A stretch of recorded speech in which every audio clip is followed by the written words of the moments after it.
Better Beer Authority, Better Beer. Hi, I'm Andrew Lewandowski with the Better Beer Authority. I'm here with Patrick Murtaugh and Eric McKay from Hardywood Park Craft Brewery. We're here in Richmond, Virginia. Wanted to go over a few things here regarding the brewery. We're going to try some beers here later on as well and do a tour. Thank you guys for having us. We really appreciate it. Yeah, thanks for coming. Most of us are up here in Northern Virginia, just a few hours down the road, I'd say. We just started getting Hardywood, I think it was really right around beginning of the year. I mean, how hard is it a lot of times when you're like broadening your distribution to try and keep your current markets happy at the same time? I mean, certainly a challenge. Yeah, definitely something you have to be careful of.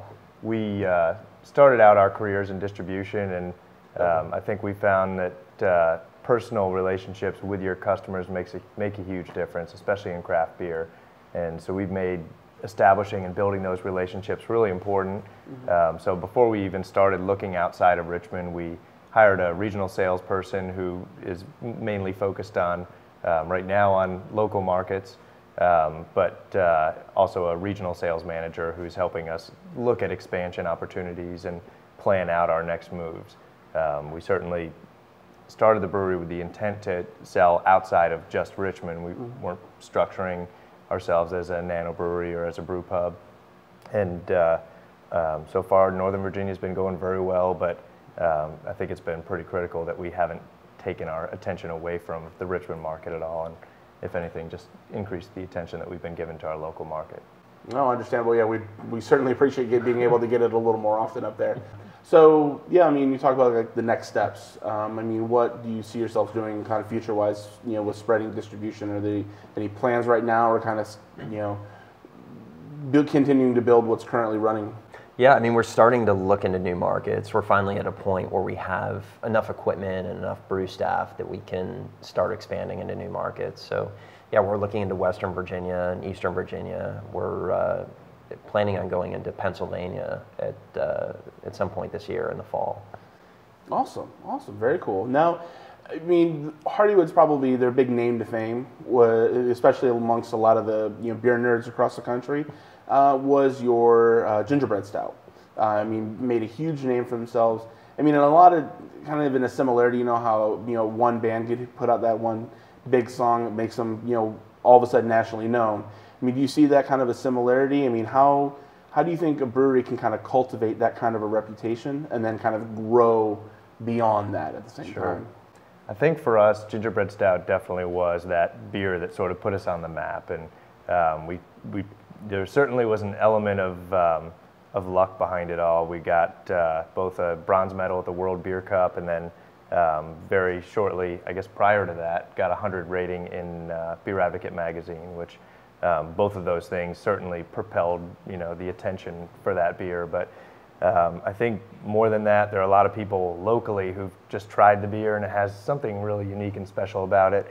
But we don't want that. We don't want to be a one-trick pony, and we don't want that to be our really the only attention getter and the only beer that we make that people are interested in and excited about. So instead of just continuing to put so much more effort behind gingerbread stout that has gained a whole lot of attention, we've worked really hard to try to innovate and create and focus on quality on the other beers that we're brewing. And we've released several new beers that have gotten some great reviews. Hopler earned a 99 rating in Beer Advocate magazine. Several others, including some of our barrel-aged beers, are among the top 20 rated beers on Beer Advocate at least, and other ratebeer.com. So we're getting some really solid reviews on beers like Bourbon Crew, Hopler, The Great Return, and more recently have started exploring more traditional territory with a Bohemian Pilsner that has turned out just really exactly the way we wanted it to turn out. And looking down the road, another sort of direction we're headed is more esoteric beers brewed with wild yeast, some from the environment around Richmond and in broader environment of Virginia, but beers that are brewed with the intention of being sour but aged over a long term, year to 18 months, in oak barrels, some wine barrels, some other varieties of barrels that we can introduce some of the Lacto and PDO and Brett and sort of focus on a totally different range of beers that are hopefully going to be just as exciting as anything we've released so far. So you guys mentioned kind of obviously the different ratings that you can get from Beer Advocate, Rate Beer. There's different aggregate sites like that. What does that do for you guys? I mean, is that something that's always a big deal to kind of take a look at that and see what the regular all the different beer drinkers out there, or like I know in the case of Beer Advocate, the brothers, what do they typically rate that? Is that something you guys do kind of take a look at? Yeah, I mean, we look at that, and we'll send our beers into those websites, Rate Beer and Beer Advocate, and it's not everything, but it's a good barometer of sort of what the public thinks of your product. I mean, we've definitely found that some of our more complex beers are what people get excited about and give high ratings to, yet you might have a pretty straightforward, simple beer that's not intended to be extremely complex that generally will get lower ratings on those websites. That you can't take that to heart too much. It's just sort of how it goes. But yeah, it's always fun to check those out and see what people are saying and get some feedback. Beyond the ratings themselves, the feedback has been incredibly helpful. We read every review that's written about our beers, and a lot of them are constructive and certainly have helped us shape our portfolio's development.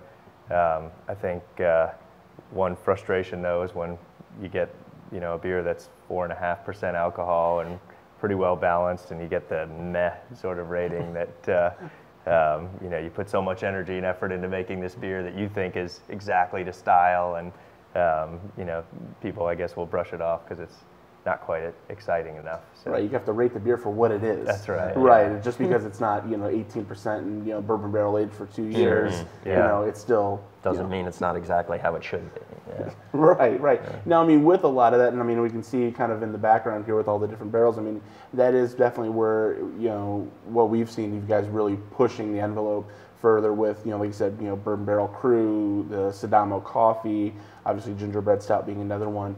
I mean, what's really been the inspiration behind going into a lot of those big beers, barrel-aged beers? Where does that come from? I think number one, they're just fun to make. But number two, we've as I mentioned before, we use at least one local ingredient in each one of our Reserve Series beers. So that's been a big source of inspiration for us. Just a lot of these farms and just super creative people around us. We work with a local coffee roaster for our Sadamo Coffee Stout, and they're just super passionate about what they do. And so to sort of combine forces, if you will, with people that are extremely skilled in their own trade is really inspirational for us, and gives us a platform to really develop some interesting stuff from. We're pretty fortunate to have a good deal of originality on our brewing team, and we get together for a lot of creative sessions, and through those and just through individual people on our teams, unique ideas, we've been able to come up with some stuff that's different from what else is out there, and sometimes doesn't work out, but oftentimes gets people pretty excited. Yeah, I mean, have you had mixes that you've done, a brew that you've done that, really just kind of flat out did not work? We've had a couple, yeah. you have to fail a few times. Yeah. We do have a pilot system, so we can try out recipes a few times before we scale them up. And so hopefully they won't get to the 20-barrel system, before they leave the 20-gallon system. But there have definitely been some in the planning stages that didn't quite pan out, and some that were good beers but just didn't have that sell-through that we switched out for a different variety.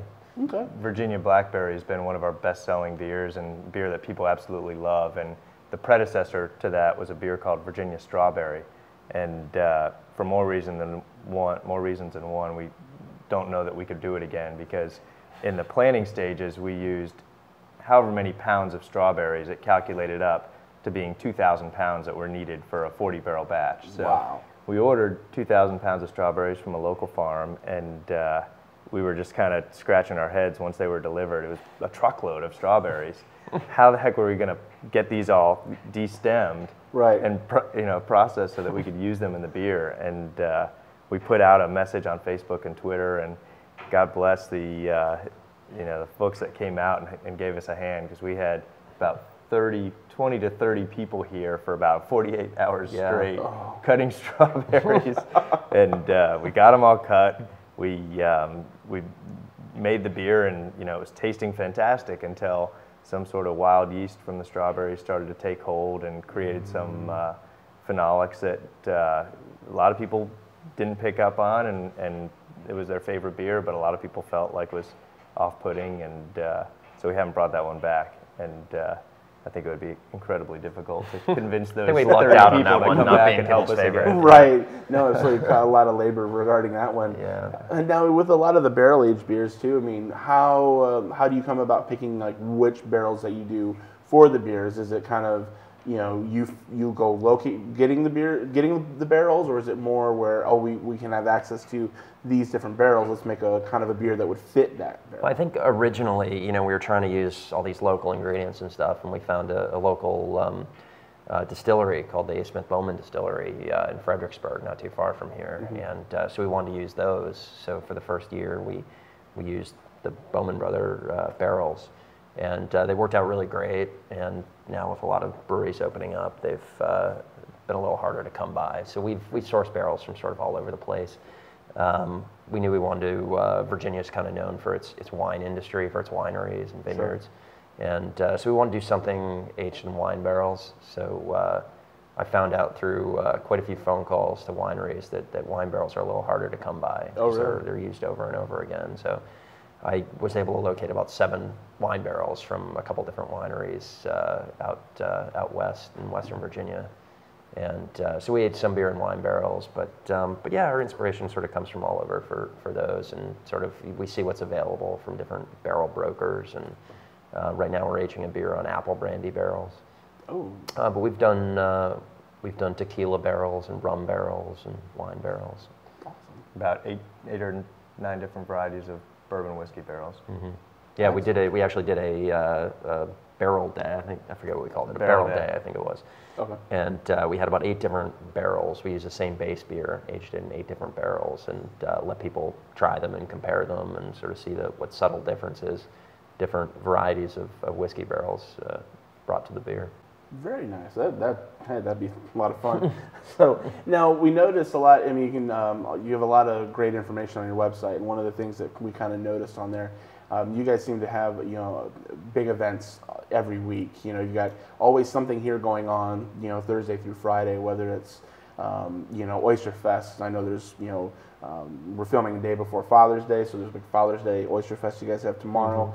Bocce tournaments, food trucks, live music, what have you. I know a lot of breweries tend to like to do something like something on more special events, anniversaries, holidays, or whatnot. You guys you're like to party 4 days a week. So I mean, is that what's the force behind kind of planning those events? What do you also get out of it? What is the community? I mean, what kind of response have you gotten from them regarding having all these great variety of events going on? I could say when we open, having events like the ones we have, we're not in our wildest dreams. I think we're planning on having a small little tasting room and to be open to the public occasionally. But a couple of things we've learned, I think, after we've opened and have gotten up and running. One is that manufacturing beer and operating a beer factory is an extremely expensive endeavor. And being able to sell some beer retail certainly helps with hiring new people and adding new equipment. But moreover, I think we underestimated how much of an impact from a marketing standpoint, getting people into a craft brewery, getting them to see equipment, see the care and attention that goes into making beer, meet some of the people behind the making of the beer, how much impact that could have on getting people to talk about craft beer locally. And I think when you look at Virginia beer overall, still has about a 2% market share of all the beer sold in Virginia. I think that leaves tremendous opportunity for raising awareness and education, and things like this are fantastic because we can reach a wide range of people, but getting people to actually come into the brewery and see everything happening, I think, has certainly been an educational endeavor as well, and has helped get people interested and excited about Virginia beer. Excellent. Yeah, it's always a good variety of stuff. We appreciate that. Well, hey, I can't thank you guys enough for having us out here. We really appreciate it. I know we're going to do some tasting here as well. So Patrick, Eric, we really, really appreciate it. Thank you guys again. Thanks Absolutely. for having us. If you guys are in the area in Richmond, definitely come check out Hardywood Park. A lot of great different beers that they have, and a lot of different. You guys are always doing something, on tap, specials or brew house onlys, and awesome flagships as well. So Thanks. great. Well, again, my name is Andrew Lewandowski, and this is your Better Beer Authority. Have a great day, guys. Better beer authority. Better beer authority.